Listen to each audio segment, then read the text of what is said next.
Cue the music, cue the lights. I got 2 of them now, baby. 2 blue lights that my wife got me. We're back. We're back to Jaggin out. I'm sorry to my loyal 22 subscribers. I think we're up to 23 subscribers.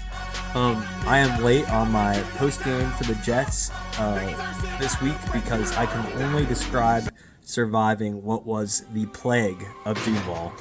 My family got extremely ill the last week. My son started off with the illness, the sickness. Have you ever heard that song by Disturbed, Down with the Sickness? Yep, that pretty much encapsulates. I can't even speak right now. That encapsulates what happened. It was coming out both ends for him. He passed it on to my wife on Friday, which was terrible because I was thinking to myself, well, we had planned to go to the Jets game, and 1, I wasn't going to be able to go to the Jets game, and 2, I wasn't going to get any for the weekend. But shame on me for thinking that, because as soon as those thoughts crossed my head, I got it the very next day. My wife healed up, and I was sick for 3 days, ladies and gentlemen, coming out both ends, just like the Jets defense. It was coming out both ends. It was sloppier than a casting couch scene with Lana Rhoades afterwards. It was just, stuff was everywhere. It was nasty. You didn't want to be around it. It was just a gross scene to be told. But we're back. We're back, ladies and gentlemen. And cheers to me surviving the Duval plague of 2025. Hopefully that doesn't happen in 2026. And stay safe out there. Wash your hands, because it could get really bad out there, especially if you caught whatever the hell I had. So this is Jaggin Out, Jacksonville's 5th best YouTube channel. I do mean 5th best because I am by far the worst. I don't know anything about football. I just have a pair of blue lights that my wife got me. Sorry, the production is not better. I am poor as fuck. And hopefully one day maybe this can make me a little bit of money. But for now, I'm just doing this for the love of the Jags. And here we go with Jaggin Out, Jacksonville's 5th best coverage of the Jaguars. What we're going to go over today is a Jags versus Jets post game. You can see with this slideshow, I always create these sweet slideshows for everyone. We're going to do a buy the stats. We're going to do a Trevor watch. We're going to go over our Jag of the week, followed by our Turd of the week. If you're unfamiliar with this format, the Jag of the week is the best player for the Jaguars from the Jets game, and the Turd of the week is the worst player for the Jags against the Jets. And that was pretty tough to determine because we pretty much shit down their throats all afternoon. We shit down their throats worse than the shit that came out of me during my illness, which is saying a lot because it was really coming out of both ends to describe it for myself, ladies and gentlemen. But yeah, we absolutely shit down their throats. The Jets are terrible, but I'll get into that. But that is the Turd of the week. And then we have the Jags versus Broncos preview. So I'll go over this matchup, this crucial matchup against the number 1 seed in the AFC right now, the Denver Broncos. They're riding 11-game winning streak, and our Jacksonville Jaguars with a 5-game win streak, just like the 5th best YouTube channel in Jacksonville, which is your boy Sean Fitzpatrick with Jaggin Out. Look me up, like and subscribe if you get a chance. You can add me on Facebook too. Shit, as long as you're not a female, my wife will stalk you and probably kill you. All right, let's continue. And lastly, we'll go over the Buckman Bridge Watch, which if you're unfamiliar with the Buckman Bridge Watch, that is the likelihood that I will jump off the Buckman Bridge if the Jags lose to the Broncos this Sunday. So if you're not familiar with the Buckman Bridge, is this very large bridge in Jacksonville that separates the nice side of Jacksonville, which I do not live in, to the poor side of Jacksonville, which I live in. And whenever you go to the game, you kind of cross over this bridge, or in my case, I cross over this bridge because we have to drop our son off over in Mandarin, which is the nice side, to get through the game. Long story short, usually I'm coming back from the games, I'm hungover, I'm sunburnt, and I just tell my wife, after these losses to pull over the car, and I think just fuck it. I'm just going to jump off this bridge today. So I'll let you know, even though this is a away game, my chances of jumping off the Buckman Bridge. If you are still interested in watching this video, this is Jaggin Out, and let's get started. Here we go.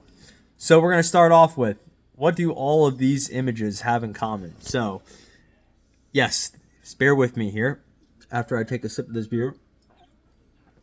So we have on the left, you probably don't know who this gentleman is. He was super popular in the 90s and maybe early 2000s. It's the leading singer of Savage Garden.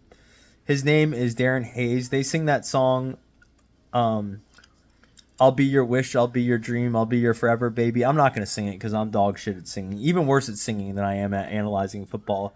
But look them up, Savage Garden. They're bangers. But that's Mr. Darren Hayes and his lovely wife right here. I think this was taken circa 1997 at the MTV Movie Awards. I just made that up. I don't even know where I just Googled this image. But that's him and his lovely wife. And then I found this picture on Facebook. And you can see below here it says in the description, I'm an alpha male dating a trans woman. People say it's wrong, but I'll fight for our love. That's impressive. And I know that's a lot to take in right there. So, yep, bear with me, but just remember this is a spectrum as we continue down the line here. And then you have this fine looking gentleman right here. I'm not going to release his name. We'll just call him Zachary Baker. I work with this gentleman at my employer, which will remain undisclosed forever. But this individual, Zachary Baker, you can see here, lovely gentleman, great mustache. He's on a rock. You're probably thinking, what does he have in common with Darren Hayes, the lead singer of Savage Garden, this guy that dates trans, and a coworker of mine? And then you have my best friend over here from back in PA. This is my boy Shane. We're just going to call him Shane Turt. But we'll leave his real name undisclosed. But he is a huge Green Bay Packers fan. And I forgot to say, this other guy, Zachary Baker, is a huge Oakland Raiders fan. So he claims. And then my friend over here to the right, Shane Wirt, I just dropped his name. That's what one sip of alcohol would do. His name's Shane Wirt. You can look him up. We've been friends long enough, so add him on Facebook. But anyways, he's a huge Packers fan. He loves beer, just like me. So what do all these images have in common? You have Darren Hayes over here to the left with his lovely wife. You have this dude who dates trans. You have my coworker, Zachary Baker, over here, and my friend Shane Wirt from back home. One's an Oakland Raiders fan, Zachary Baker, and the other guy is a Packers fan. So what do all these people, all these images have in common? And what does this all have to do with the Jaguars? You're probably wondering. I'm going to tell you. So let's move on to the next slide. And here it is. All of these people have been in the closet, but are slowly coming out. So, okay, stick with me here. So all of these people, and I'm actually going to correct this slide here. So all of these people have been in the closet, but they are slowly coming out. So you're not going to believe it. Over here to the left, that's Mr. Darren Hayes, and that's his partner currently. He's no longer with his wife. This man, and you can see with this caption, is fully out. He's fully out of the closet. So he was once in the closet. Now he's fully out of the closet. He's with his husband. I don't know his husband's name. He was with this man for over 10 years, ditched the poon, and got with the sword. And he was with this man for 10 years. And I actually included some other information in case you guys are interested. But he left this old dude for a newer version, which is pretty baller in my opinion. I personally wouldn't do that to my wife. That's kind of fucked. But he had this old dude and he left it for some new hotness. So good for you, Darren Hayes. But as you can see, Darren Hayes used to be with a woman. He was once closeted. Now he is coming out. So he's on the far end of the spectrum, the very far end of the spectrum. Now you have this guy over here. I don't know his name. He's pretty jacked. He probably fucked me up, even though he's dating a man. But he is an individual that says, my girlfriend is trans, but I am not gay. That is his stance. So when it comes to the spectrum here, he is basically the closet is fully open for him. He just has not fully stepped out. The closet is fully open and he's stepping, you could say. He hasn't quite touched the ground of admitting he's gay, but the signs are there. You know what I mean? He's dating a trans woman, which I hate to break it to the young man. That's a dude. So you are essentially gay. So he has been in the closet, but now he's stepping out. So what do these two gentlemen have in common with my coworker, Zachary Baker, and my friend Shane Wirt? And what's this all have to do with the Jags? So My friend here, he claims he is a Oakland Raiders fan. Now, this individual has borrowed my Trevor Lawrence jersey. He doesn't live too far away from me. He just lives down the street.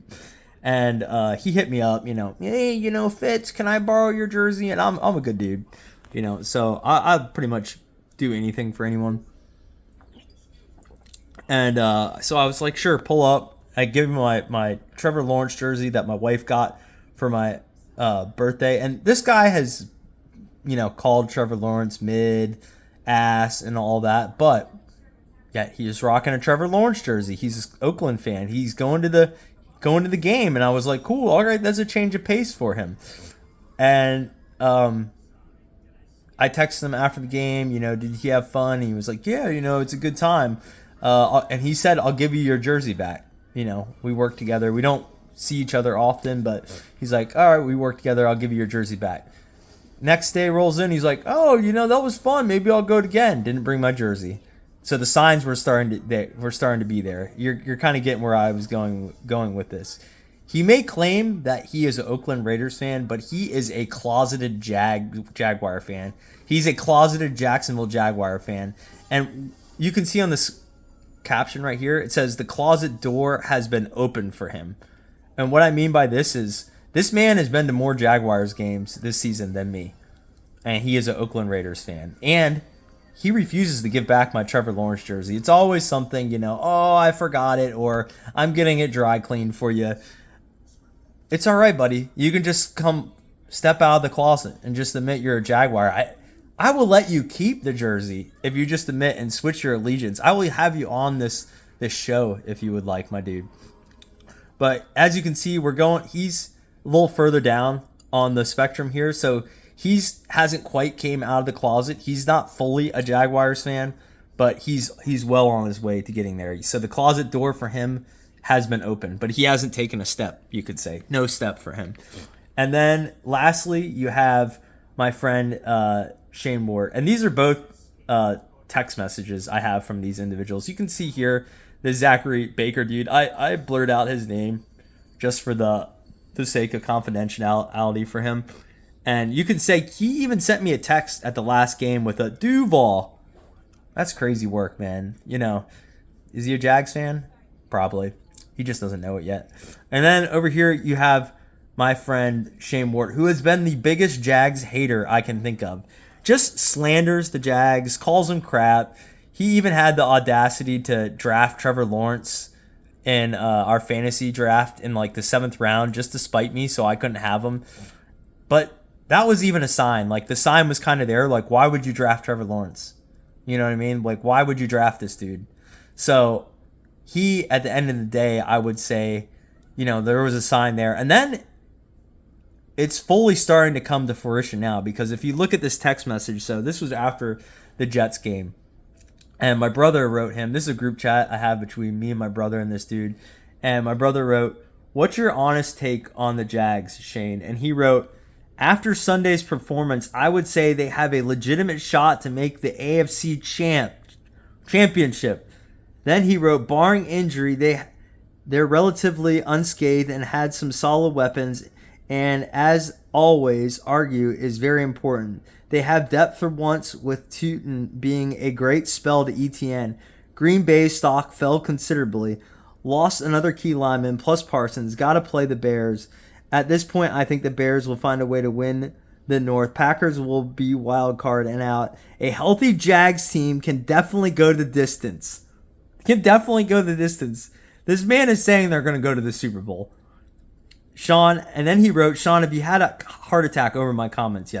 Yes, I have had a heart attack. That's why I'm including you in this video. So for him, he's not quite as far as the closet door is open, and he's a Jags fan, but the signs are all there. He has his hand on his door. It's just going to take a Jags Super Bowl, and he's there. So as you can see here, all of these people have been in the closet, and they're kind of slowly coming out. Starting with Darren Hayes, he's fully out. The man's gay as the day is long. This dude dating a trans girl, he's already gay. He just doesn't know it. And then my friend Zachary Baker, he's pretty much a Jags fan. I would say he's a bigger Jags fan than me at this point. And then my other friend, it's just going to take a Super Bowl to get him over the edge. He's basically a Jags fan too. And kind of where this is all going is because the Jags are on a roll right now, so everyone's becoming a fan. And that leads me right into by the stats right here. We kicked the living dog shit out of the Jets, and we're getting more and more fans every single day. So you have the Jets here. The score was 20-48, the Jags. This Zachary Baker guy was at the Jags game. I was on the floor puking my guts out. There was so much stuff going on. It was like nastier than a Tijuana mudslide going on in the bathroom there, but the Jags totally kicked their ass. You can see the stats here. I had made a preview video for this game talking about Brady Cook and Trevor Lawrence. I was just way too sick to even edit it or post it. I pretty much got sick right after I got done making the video, but the Jags didn't let me down.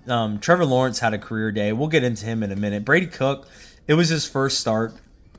I kind of felt bad for the guy. That was a tough place, tough spot to get your first start. He went 22 of 33 for 176 yards. He had 1 touchdown and 3 interceptions. Pretty dog shit stuff from him. He probably won't be a quarterback for the Jets too much longer, but I wish you the best of luck, buddy. Trevor Lawrence, he had an amazing day, which we'll get into. Rushing yards, I was a little disappointed with the Jags defense. I know that the Jets are pretty dog shit, and we let these bums have 20 points. And Isaiah Davis had 9 carries for 58 yards. Better than Breece Hall. That guy's an absolute bum. I had him in fantasy football last year, and he totally shit the bed. He's still a bum. I think he's going to be a free agent. I would stay away from that guy like chlamydia on 103rd Street. Like, don't even touch that dude. Like, he's a bum. But I digress. Isaiah Davis, he had a pretty decent day rushing. Trevor Lawrence, like I said, the guy can run. He's got some wheels on him. He kind of looks like me, like running to the refrigerator at midnight for a little snacky snack. He's quick as a hiccup. You kind of do that sneakily, try to get in there, get like a little brownie, so that no one you don't wake up your wife and no one hears you, and you don't want to hear her complaining the next day that you were munching like a little gremlin. That reminds me of Trevor Lawrence, kind of running and going, doing his sneaks. He had a good day running. He had 51 carries. He had 5 carries for 51 yards and a touchdown. Receiving yards, Adonai Mitchell, he had a pretty decent day. He had 6 receptions for 58 yards and 1 TD. Like I said, the defense was a little disappointing, but we're going to need to bring better stuff against the Broncos, which I'll get into. And then Travis Etienne, he had a monster day receiving of all things. I know we've used him in the past game before, but this really shows his ability and capability as a wide receiver.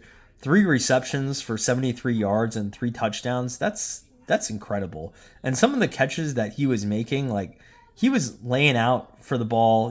He was catching everything thrown to him. And I went 18 minutes again without mentioning this guy's name. He actually catches the ball, unlike that bum BTJ, who's still, he had a decent day and even had a touchdown, but he still dropped 2 passes and gator armed another touchdown in the end zone. We really need that guy to come big against the Broncos. I hope he has his best game of the season. I've apologized to the man, but I'm still not totally convinced with him. He has stone hands. Jacoby Myers needs to put some glue in his water bottle and just spray it all over BTJ's hands, because he still drops the shit out of the ball. It's disturbing, but that's by the stats. A little further into the offense, we're gonna get into Trevor Lawrence. He had an incredible day. Rushing was pretty pedestrian for all these guys. I think Bashal Tutin got banged up. He's gonna be out next game. Receiving, everyone was great. Travis Etienne was the leader. 3 receptions for 73 yards. My boy Jacoby Myers had 5 receptions for 71. No touchdowns, but he's reliable as it comes. He just catches everything that comes at him.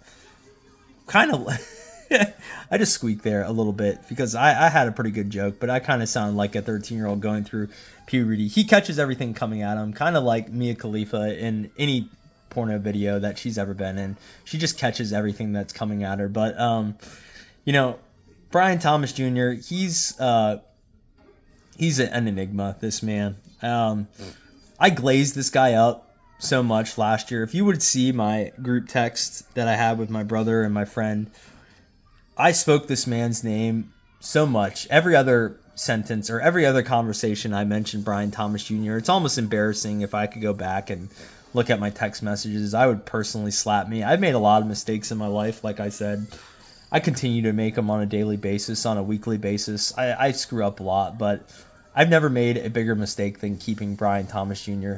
as my keeper in my fantasy league. He single-handedly tanked my sleeper team. I lost my playoff game this weekend, and I put faith into Brian Thomas Jr., and you were a little more than a bum, but less than a man. So you were complete dog shit, but you definitely weren't the dude. So you were just a straight bum. You're frustrating. I will never, even if he gets good again, I'll never trust him in fantasy football. You sunk my sleeper team. Everyone in my fantasy football sleeper league made some money back. I'm coming back with zeros. Usually what Tim Jones gets on a stat sheet, zeros. That's what I'm coming back with in my bank account. Zeros. Your Tim Patrick zeros. 0 yards catching, 0 catches, 0 touchdowns. That's what I'm coming back with, my bank account. I'm going broke because of you, Brian Thomas Jr. Thank you for that. I digress. Parker Washington, you're a beast. He caught Trevor's crazy whirlwind throw from half field and tossed it up to Parker Washington, old reliable. He just caught it. Brenton Strange kind of had a quiet day, but 1 reception for 26. Some of these other guys had catches, but that's your by the stats. Defense, I'm not even going to go over these guys. Not a huge day on the defensive end. Or Josh Hines Allen. I was kind of disappointed because I don't remember the dude's name that he was going up against, but I guess the player had a pretty high accuracy in stopping Josh Hines Allen. Like, he hadn't let up a pressure or a sack against Josh Hines Allen. I'll actually look up the player's name and post it on the side here, but that man once again shut down Josh Hines Allen. That's like Josh Hines Allen's kryptonite is this dude. I don't know his name off the top of my head, but great job by that dude on the Jets. He's their MVP. But what was crazy is they put in this rookie, and I have his name up here. He had 1 sack. Where's he at on here? BJ Green, I think his name was. He came in to spell Josh Hines Allen for 1 rep, and he came in and got a sack against this guy from the Jets. For whatever the reason, Josh Hines Allen cannot get a sack against the Jets, which is just mind-boggling. The same thing happened last year. He couldn't get in the backfield.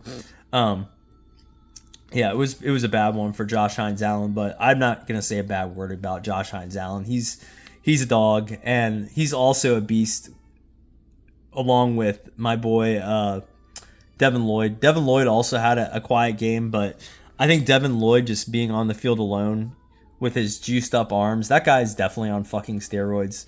I don't care what anyone says. He scares the shit out of me. He just looks like a predator, which I'm going to get into later, which is kind of the key to our success against the Broncos, him being predator-like. He scares the hell out of me. I think him just being out there, juiced up, his arms out, just looking saucy, scares the shit out of the other team. I wouldn't want to come across the middle and get absolutely nuked by him, hit like a fucking tomahawk missile. That would suck. So he had a good game regardless, just because he looked cool. The rest of the defense was pretty pedestrian. We held those bums at least to 20 points. If we would have let up more than that, I would have lost my mind, because it's the Jets and they're pretty fucking sorry. But that's your by the stats. So let's get right into the Trevor watch. So there's your boy Trevor Lawrence with the little nose pick. Just like I always do whenever that picture comes up. I have a habit of scratching my nose. I swear I'm not on any drugs except 1 Coors Light. Cheers to the Jags getting the 10 wins. So Trevor Lawrence with his booger picks. He had 0 picks this week. 0. Just like Tim Patrick, catches, touchdowns, and receptions. He's a bum too. I have a personal vendetta against him because his sister had the audacity of going on Instagram about 2 weeks ago and calling Trevor Lawrence a bum. When your brother just does nothing, he could do I could easily do what Tim Patrick does. Go out there and just run with my fucking head off and do nothing. Here, I'm doing my Tim Patrick impression. Just running around. He almost blew the game for us against the Cardinals because Trevor Lawrence threw the ball and Tim Patrick was looking down the hallway like there was a hot Instagram model trying to get his number. Tim Patrick doesn't know what he's doing out there. shame on you, Tim Patrick's sister, once again for talking shit about this man right here. Who, honestly, here's my Trevor. This ties into my Trevor watch. Shame on you, Tim Patrick's sister, because this man is absolutely cooking. And what I have from my Trevor watch is Jacksonville Jesus back? I gave this man the nickname Jacksonville Jesus. I should monetize it. I should get it trademarked. I should get it patented. I'm just poor shit, and I'm too dumb to figure out how to do that. I'm not savvy financially at all. I'm like just kind of an idiot, but Jacksonville Jesus is his nickname, and I think the Jacksonville Jesus has risen from the ashes. This guy is playing lights out, and that leads me right to my Jag of the week. Let's go right to it. So the Jag of the week, you can see the Jacksonville Jaguar right here. So who is my Jag of the week? The one and only Trevor Lawrence, aka Jacksonville Jesus. So here's a stat from the game. Trevor Lawrence is the only player in NFL history with 5+ passing TDs, 1 rushing TD, 50+ rushing yards in a single game. So not only is that impressive that I could read that without stuttering, but that's just hella impressive in general that Trevor Lawrence could pull that off. Like this man a couple weeks ago, even myself, I was calling him mid. He's just an enigma too. Like the talent has always been there for him. He has a rocket of an arm. He has wheels. He has a smoking hot wife. He has great hair. He's a nice dude. He was super nice to my son when we met, and I got these sick autographs from him. I'm proud to display these in my house once again. He's just got the complete package. That guy's mane, I think theoretically could get grinded up and put in a serum to cure cancer, but he's so frustrating at times. You just don't know what the hell he's doing. People call it the Trevor Lawrence experience. I call it the Trevor Lawrence shit show. Like, you just never know with this guy, but I think finally he's figuring it out. Like, I hope this just isn't like a hot streak that he kind of had in 2022, which he rode for 7 or 8 games and helped us like get to a playoff win, and then he came back next year and was kind of the same shit with him. So I hope that's not the case. Like, I hope this is who he is. I mean, I know he's not going to have a game like this against the Broncos, but 1, he's not turning the ball over, and 2, he's just slinging it around the park. Like, and he's showing like a diversity of throws. Like I said before, for a while, I think all I thought he had was a fucking fastball where he was just throwing the ball as fast as possible, maybe to take off BTJ's head because he hates him because of all the drop passes he's had this year. But he was just throwing stuff with such gas. Like, even receivers that were like 2 yards away from him, like, he was just throwing the ball so damn fast, like trying to take their heads off. And now it's like he's throwing the ball with touch. He's throwing the ball down the field. Like, everything he's throwing is like money right now. And he's not even having like those 1 or 2 passes that are like just like, what the hell are you doing?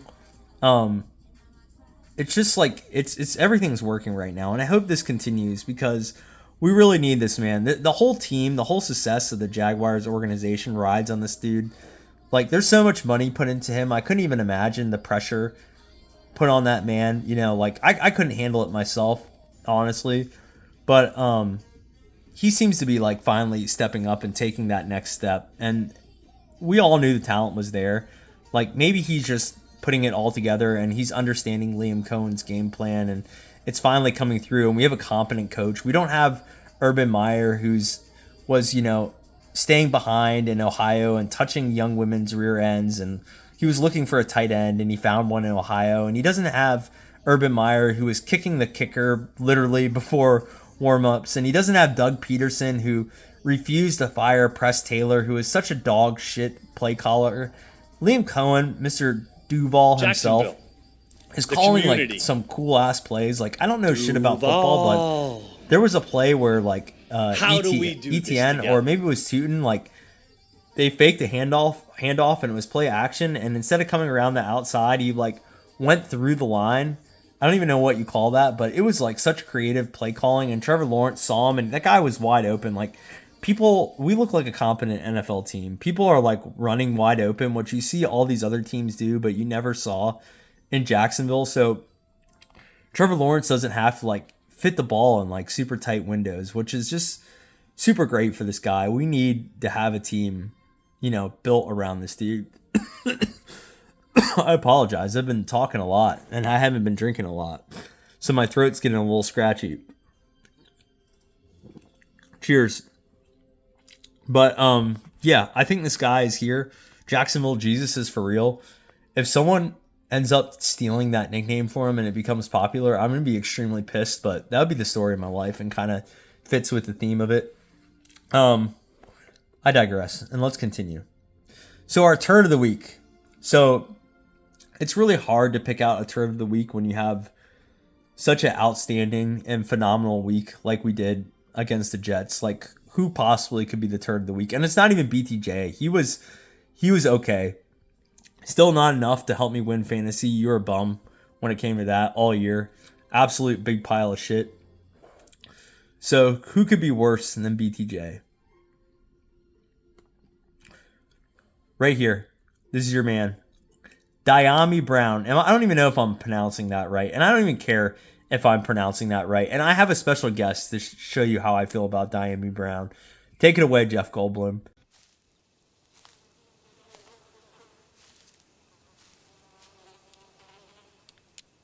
That is one big pile of shit. All right. Thank you, Mr. Jeff Goldblum, for taking that one for me. Yeah, Dyami Brown is a big pile of shit. So I don't remember how much we signed this guy for. This is like one of the rare misses by Mr. James Gladstone. I haven't talked about James Gladstone a lot this year, but I'll show you a picture of him and who I think he compares to. Let's post these two pictures up here. All right, they're both up there. So I do think at some point that James Gladstone has ate a human in his life, just like Hannibal Lecter there on the right. That's James Gladstone on the left and Hannibal Lecter on the right, if you're not aware of these individuals. James Gladstone is the GM, young GM for the Jaguars. He's about my age, which is 38. Like, I'm an old as shit 38, but Mr. Gladstone is a very young, successful 38. And then you have Hannibal Lecter on the right. If you don't know who Hannibal Lecter is, he has an appetite for eating humans. So I do think Mr. Gladstone has possibly ate someone in his day, but he's also a great GM. Like, look at those eyes. Like, something about those cold, lifeless eyes just makes me feel like everything's going to be all right. At the same time, it makes me extremely uncomfortable.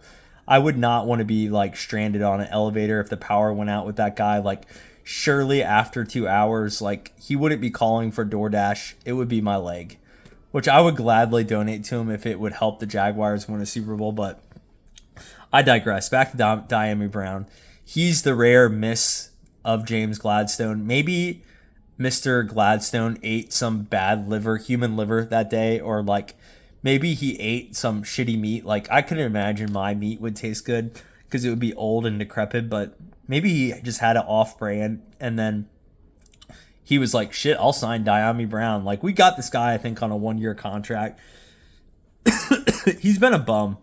And you can see on my meme here to the right, like, other guys are excelling. Dyami Brown is sinking, and Gabe Davis, between Gabe Davis and Dyami Brown, they're the two biggest bums I've ever seen at wide receiver for this organization since I've been a fan. They're just worthless. Like, Dyami Brown, like, I wouldn't even be pissed at this guy if he did nothing. Like, if he did the Tim Patrick typical 0-0-0, I wouldn't care. That's fine. But, like, when you go into the game and you get your one catch, or I don't know if it was a reverse or we handed the ball off to this dude or whatever it was, he ended up fumbling it and he was a turnover. Like, that's the one thing we can't have from you, bro. Like, much love to you, Dyami Brown. I wish you nothing but success. And I know I talk a lot of shit about these players, but I wish them the best health, and I wish they, like, play the best football, and I wish them the most success and money. But my dude, you're the turd of the week. You are absolute dog shit. Like, you got your one play and you fumbled the ball. So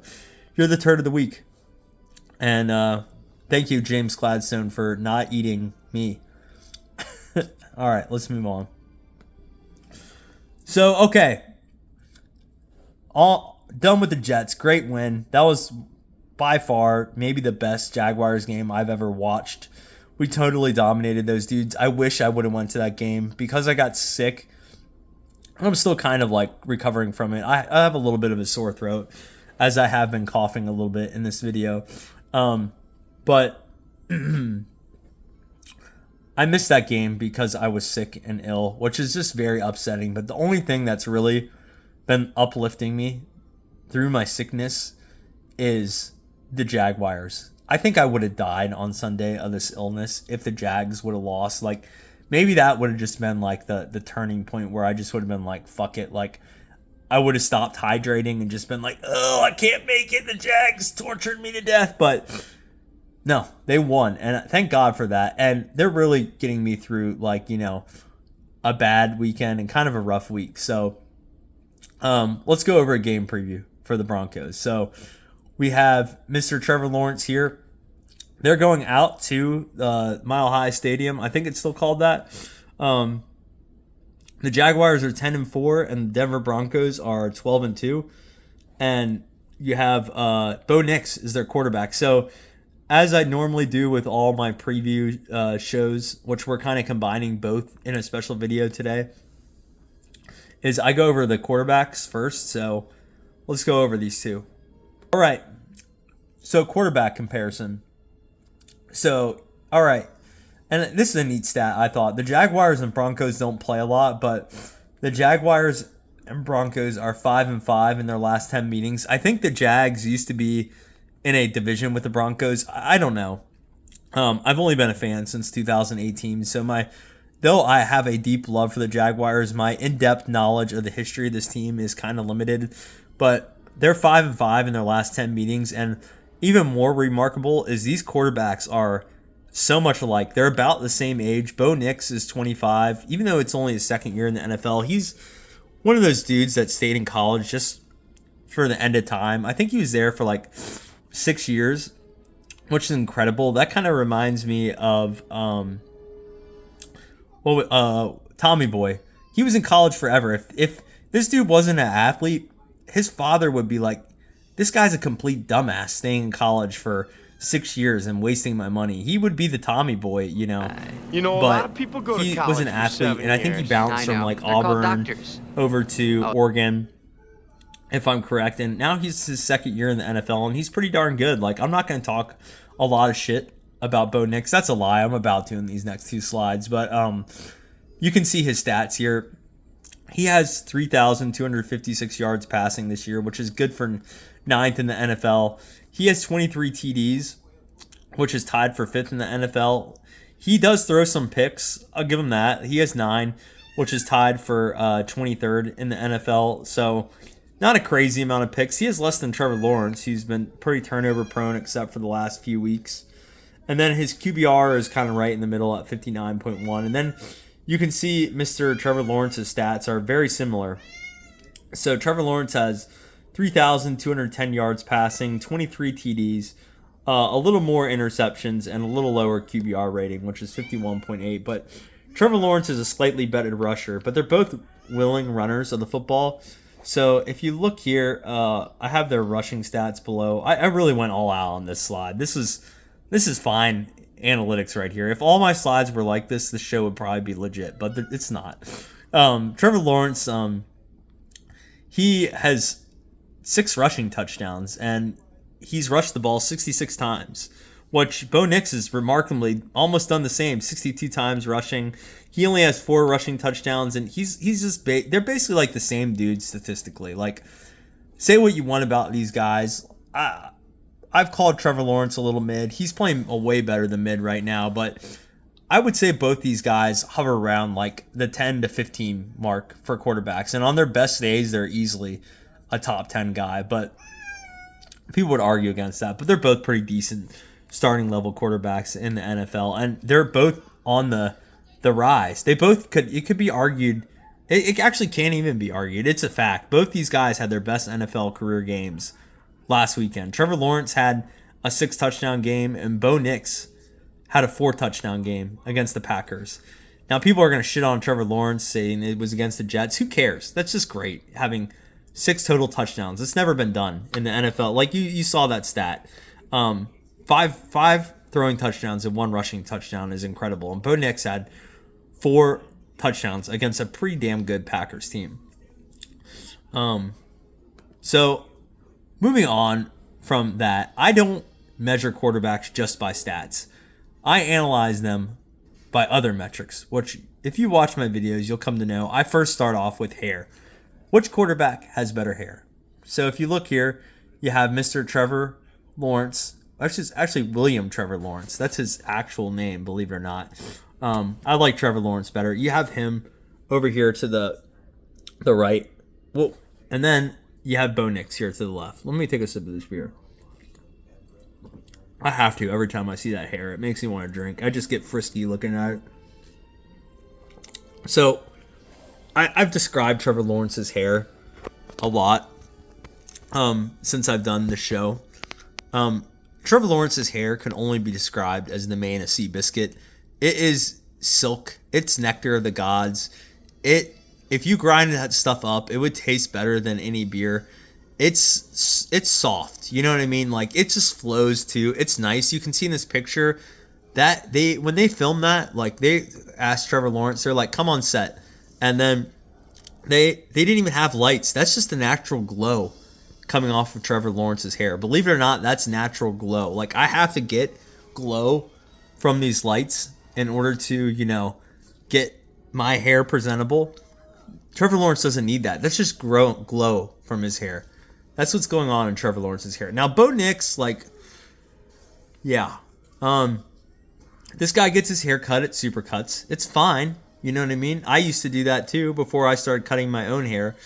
But I do think Bo Nix goes into Supercuts and he just says, fuck up my shit, my dude. Like, there's nothing going on there. It's just like, there's not a lot. It's very basic. It's very mid. So, advantage Trevor Lawrence. That's 1-0 Trevor Lawrence. The hair department is easily Trevor Lawrence. No doubt about it. So, let's move on to better wife and or girlfriend. So, better wag. That's what a wag is if you don't know. It's a wife and or girlfriend. So, you have here, she's the reigning champ about 3 weeks in a row since I've been doing this. This is Marissa Lawrence. That's wife of Trevor Lawrence. I don't know their baby's name. Out of respect for them, I'm not going to guess it because I do respect Mr. Trevor Lawrence. They have a lovely family. Marissa Lawrence is an absolute queen. She is the first lady of Duval. I've said that many times in my video. And then you have Bo Nix. I think he got married recently. His wife's name is Izzy Nix. I'm not going to shit on this dude's wife. She's pretty. They're both babes. They're a close second and third to my wife. My wife is like the elite category. These two girls are pretty damn good. There definitely would be more than serviceable. But we're still going advantage Mrs. Lawrence. She's just a badass. She goes to all the Jaguars games. She wears like these little Jaguar suits, which out of respect for Trevor Lawrence, I won't say how I truly feel about it. She looks great. She kicks ass, and she also used to play soccer, which is pretty badass, which I don't know much about Izzy Nix. I think they're about to have a baby, so congratulations to you two. That is the nicest that I've ever been on this portion of this show. So my wife told me to be nicer during my analysis, and that was pretty damn nice. So you're welcome, Bo Nix, if you're watching this, which I know sure as hell you're not. But advantage Trevor, and Miss Marissa Lawrence is now 4-time champion. So that's 2-0 to Trevor Lawrence. Cooler nickname. So the Jacksonville Jesus. There's only one nickname for Trevor Lawrence. And then I had to look this up because Bo Nix doesn't have a set nickname like Danny Dimes. We talked about him for the Colts. I will say that Bo Nix has some okay nicknames, way better than Justin Herbert. Justin Herbert literally had the lamest nicknames I've ever heard. J. Herb, that sounded like someone that's a champion at bingo at a nursing home. I think that's what they were calling that guy, or Herbie or Herbo. I don't roll with that, but Bo Nix does have a few nicknames. So a popular one is Ferris, after Ferris Bueller, given by Coach Sean Payton. The Mile High Marshal, I kind of like that. The Nixecutioner, that's pretty dope. Boss, Big Time Bo. These are decent nicknames. These are a little above mid. I'm not gonna lie. I really like the Nixecutioner. That's just kind of badass. Like, I'm gonna, you know what? Because I kind of like his nicknames, I'm gonna go with a tie here. This is a tie. You can't beat the Jacksonville Jesus. That's a hard nickname to to overtake, but this is a tie. So 2-0, tack 1 in favor of Trevor Lawrence. So better NFL moment. So Bo Nix's NFL moment, and I Googled this because I wasn't sure. Like I said, I don't know dick about football, but so his most recent NFL moment, or his biggest one, was Week 15 last week against the Packers, where he had 4 touchdown passes, which is the best game for him. That's pretty elite stuff, but as far as the NFL moment, his shit is pretty mid. I mean, NFL quarterbacks have 4 touchdowns every week. It wasn't like Trevor Lawrence where he slanged 5 of those touchdowns got down the Jets' goddamn throat. It was a 4 touchdown game. That's great. Now, Trevor Lawrence's NFL moment, the Jacksonville Jesus himself, I call it the immaculate stumble. And that's against the Chiefs on Monday Night Football in prime time, where no one gave the Jags a shot. Everyone thought we were going to lose that game. Trevor Lawrence, we were driving down the field. We were losing against the Chiefs. They went up. We were beating the Chiefs, and then the Chiefs just pulled their typical Chiefs bullshit. By the way, they're out of the playoffs. Thank God. No one likes that team except people from Kansas City.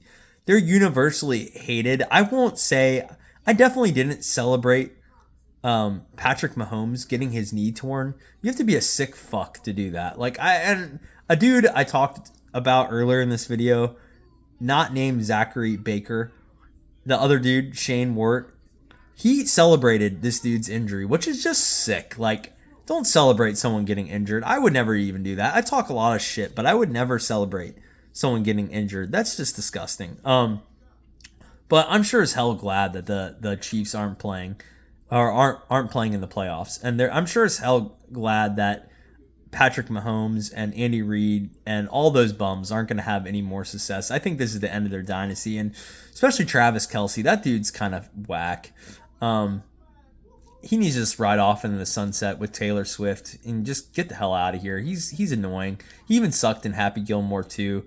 The best actor in that movie was Scotty Scheffler. I'm getting way off track here, but Trevor Lawrence's NFL moment was when the Chiefs went up. They did their typical Chiefs shit, and then he drove them down. Everyone thought we were going to lose. He hiked the ball. He fell on his ass. He got back up. He fell on his ass again, and then he got back up and ran for a touchdown. His NFL moment was the immaculate stumble, where he fell on his ass twice and then ran for a touchdown.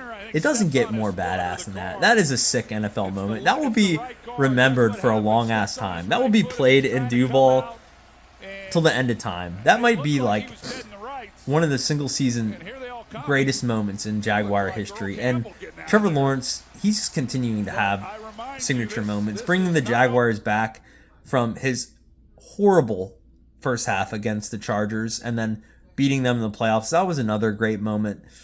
He's just a Jacksonville Jesus. He creates miracles. He has great hair. He has a hot wife. He has an awesome nickname. He has a better NFL moment. And overall, Trevor Lawrence, final verdict, he's here. He's the man. He's in my opinion, he's better than Bo Nix. He's just a cooler dude. I would much rather get a beer with Trevor Lawrence or go to the Waffle House with Trevor Lawrence or hang out with Trevor Lawrence than Bo Nix. Bo Nix, you're just kind of mid. You're lame, dude. So my verdict is advantage Jaguars, advantage Trevor Lawrence. Cheers to that, my dude. That's my. I'm gonna actually get. Let me see if I can get that in there. Where's the actual? There's the autograph on it. That's my prized possession. I don't remember ordering that. Here's a quick story about that. So after the Jaguars playoff game, I was hammered drunk, and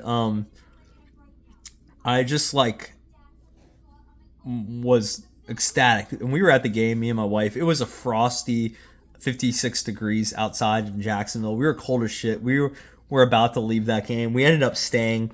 They came back and they won. I was close to blackout drunk, and we came home, and I don't remember a whole lot. I just remember my wife asking what I spent $350 on the last night, because we were at the game, and she's like, "You spent $350 on something?" And it was this helmet. I bought it. online. I must have been drunk, but I was drunk. But another one of those mistakes that I made. Yeah, that's the story in the helmet. So game prediction. So bear with me, but I think the plot of this game is going to be a lot like Alien vs Predator. So what I mean by that is, so you have, now I'm probably going to butcher this because I haven't seen this movie in a long time, but you have here's the pyramid from the movie Alien vs Predator, because what I remember is the xenomorphs, these little alien dudes, were like hung up in this pyramid, this ancient pyramid. And think of the xenomorphs, these little grody xenomorphs, these little critters. Think of them as the Broncos. So you have the queen xenomorph right here. The queen is Bo Nix. That's the queen xenomorph. And then I even made this the shape of a pyramid for design and for kicks. And then his little xenomorph puppeteers are their running back, RJ Harvey. He's a bum. Patrick Surtain, he's a beast. He's going to be tough. Like, we need BTJ to have his best game and put on his wheels. The good thing is there's only one Patrick Surtain and there's two BTJs. There's not two BTJs. Thank God there's not two BTJs. But there's a BTJ and a Jacoby Meyer. And there's not two Patrick Surtain. So it's going to be hard, to guard both of them. And then there's a Parker Washington. He's pretty damn good too. So I know the Broncos defense is loaded and they're very good. I'm going to be very complimentary of them. And then you have their wide receivers over here who are bums as well. You have Courtland Sutton, bum. Torrey Franklin, extra bum. And then you have this Marvin Mims. I had this guy from work trying to fleece me like a trade for Christian McCaffrey with Marvin Mims as the second player. Like, he was like he was a dog that I'm missing out on him. Marvin Mims is a bum, and I'm gonna watch that bum firsthand, eye to eye, on Sunday night. But these are all your xenomorphs here on the left. So what happened in the plot of AVP is, for whatever the reason, the Predators, who are the Jaguars, and in the movie AVP, the Predators didn't like the xenomorphs, and they sent them with this little spaceship to the xenomorph pyramid, and the Predators started fucking up the xenomorphs. And think of the Predators as, they even kind of look like them a little bit because they're badasses. I wish I looked like Devin Lloyd. That guy's handsome and saucy. Like, he even has dreadlocks, which I wish I could have, but I can't because my job won't allow it, unfortunately. They should make a change about that. But so you have Devin Lloyd. He's sauced up. Like, that dude, he's eating Trem bologna sandwiches. He's sauced up. Look at those biceps. He's an absolute fucking unit. He scares the shit out of me. Like I said in my other videos, if this man wanted to come into my house and like eat my food, if he wanted to play with my kid, if he wanted to pet my dog, if he wanted to take one of my dogs home, I would allow it. I would let him do anything in my house. I would kind of draw the line at sleeping with my wife, but even then, he still scares the shit out of me. So yeah, earmuffs, Amanda, but yeah, he's scary. And then the other Predator here is Josh Hines Allen. He's a fucking unit too. That dude's ripped. They're scary. These guys are going to be on the hunt. So they're like the Predators that got sent in. We also have other scary dudes like Mr. Jacoby Myers, who's a beast on offense, Travis Etienne, Parker Washington. We're the Predators being sent into this bullshit Bronco pyramid, this bullshit Mile High Stadium. And the Predators, they what happens here, this is what's the outcome of it. So there's a battle that ensues. Like, all these little xenomorph critters are fighting the Predators. You have the Predators with their little gun. They're like aiming their gun around and they're shooting down, like just like the Jags are gonna be shooting,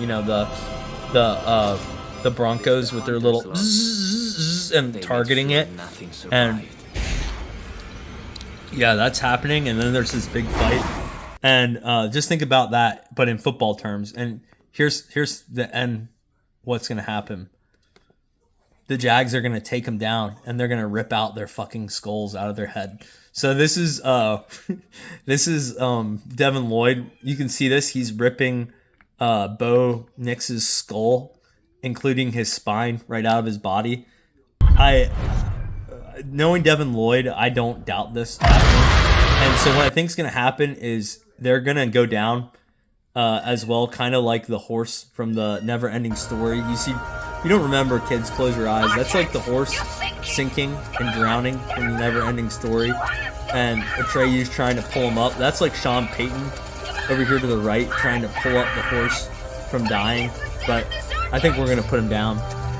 Yeah, I know that was pretty elaborate, but yeah, we're going to put them down. I think the score is going to be close, 24-21, but I'm putting faith in this team, and that leads me to my final offering in this very long video, this Jags, Jets recap and Broncos preview. I'm putting a lot of faith in this team because I'm putting a lot of pressure in them. That leads me to my Brooklyn Bridge watch. This is what's going to happen if the Jags lose, because there's going to be bad consequences, including if we lose this game, the Texans will take first place in the AFC South. So this will happen with the Buckman Bridge watch if the Jags lose. This will be the headlines. Florida man jumps off Buckman Bridge. 38-year-old male jumps off Buckman Bridge after Jags loss. Now, this news report has pretty poor spelling because I made it and I can't spell worth shit, just like I can't make good analysis worth shit. But by Buckman Bridge watch, I will most certainly be likely to be jumping off the Buckman Bridge if the Jags lose, because it could be devastating, because I have to listen to Texans fans say we're kings of the AFC South, and those fans are even bigger chodes than me. I hate Texans fans. They're the worst. Like, they're just bad people in general. I only know one dude that honestly that is a Texan fan that's a good dude. His name's Justin. I met him with my job as well. He's a good dude, but besides that, they're all chodes. They're just scumbags. I don't like them as people. If their car was broken down on the side of the road, I wouldn't pick them up. I probably wouldn't even help them. I would try to swerve my car and hit them with, like, not hit them because that's manslaughter, but like hit them with water in a puddle, because I just don't like them as people. They're annoying. They bug me. So we need the Jags to win. The AFC South is super tight. I'm pretty confident that the Jags will make the playoffs. I said that in my last video that they would make the playoffs, but I'd really like to win the AFC South because I would love to have a home playoff game, and we're kind of fighting for, one of the top 3 playoff spots, really. And it sucks because we're one of the best teams in the AFC, but just because of the way that the playoff seeding works, it's better than the college football situation, but really we would end up, if we lose this game and the Texans win out, they end up winning the AFC South and probably the 3rd seat, and we get stuck with a fifth seat, because we didn't win our division, which would suck. I mean, at the end of the day, I like our chances against anyone. I hope we win this game. This would be a monumental win. I'm not going as far to say that this is a Super Bowl team. I've seen that thrown out a lot on the radio. I've seen it thrown out by my one friend who's a closeted Jags fan that should come out of the closet. I've heard that term. I'm not ready to say that, and I'm a huge Jags fan. If they win this game in any fashion, any manner, if they play well, and if they even are dominant like they've been dominant the last 3 weeks, they've been beating some good teams, I will say that they are a Super Bowl contender, but they got to show me. They got to prove it. Trevor Lawrence has to keep on playing well. Those are the keys to success. We need to go in there like predators, blow up the temple, kill all the xenomorphs, which are all the Broncos. I hope everyone enjoys the game. I hope everyone has a safe holiday. Please like and subscribe this video. We are at 23 followers. Be the number 24. Help this video grow, like Fern Gully. Help it grow. But love you guys, and I'll finish with a Duval. And Mr. Liam Cohen, can you take us out? Jacksonville, the community. Duval. How do we do this together?